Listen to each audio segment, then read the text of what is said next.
تبارك الذي بيده الملك وهو على كل شيء قدير الذي خلق الموت والحياة ليبلوكم أيكم أحسن عملا وهو العزيز الغفور الذي خلق 7 سماوات طباقا ما ترى في خلق الرحمن من تفاوت فارجع البصر هل ترى من فطور ثم ارجع البصر كرتين ينقلب إليك البصر خاسئا وهو حسير ولقد زينا السماء الدنيا بمصابيح وجعلناها رجوما للشياطين وأعتدنا لهم عذاب السعير وللذين كفروا بربهم عذاب جهنم وبئس المصير إذا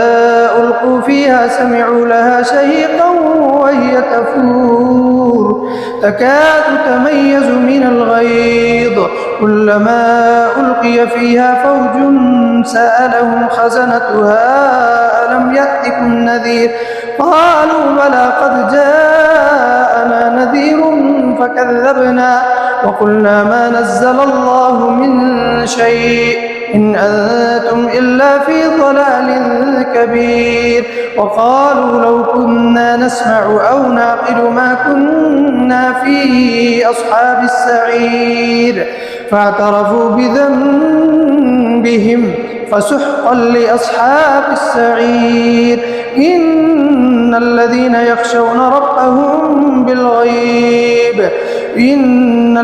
يخشون ربهم بالغيب لهم مغفرة وأجر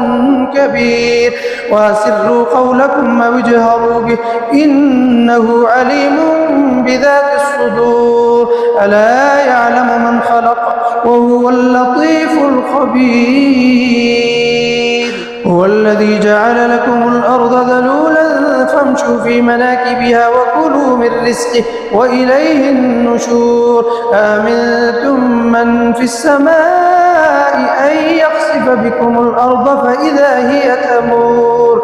أم أمنتم من في السماء أن يرسل عليكم حاصبا فستعلمون كيف نذير ولقد كذب الذين من قبلهم فكيف كان نكير أولم يروا إلى الطير فوقهم صافات ويقبض ما يمسكهن إلا الرحمن إنه بكل شيء بصير أمن هذا الذي هو جند لكم ينصركم من دون الرحمن إن الكافرون إلا في غرور أمن هذا الذي يرزقكم إن أمسك رزقه بل لجوا في عتو ونفور أفمن يمشي مكبا على وجهه أهدى من يمشي سويا على صراط مستقيم قل هو الذي أنشأكم وجعل لكم السمع والأبصار والأفئدة قليلا ما تشكرون قل هو الذي ذرأكم في الأرض وإليه تحشرون ويقولون متى هذا الوعد إن كنتم صادقين قل إنما العلم عند الله وإنما أنا نذير مبين فلما رأوه زلفة سيئت وجوه الذين كفروا وقيل هذا الذي كنتم به تدعون قل أرأيتم إن أهلكني الله ومن معي أو رحمنا فمن يجير الكافرين من عذاب أليم قل هو الرحمن آمنا به وعليه توكلنا فستعلمون من هو في ضلال مبين قل أرأيتم إن أصبح ماؤكم غورا فمن يأتيكم بماء معين الله أكبر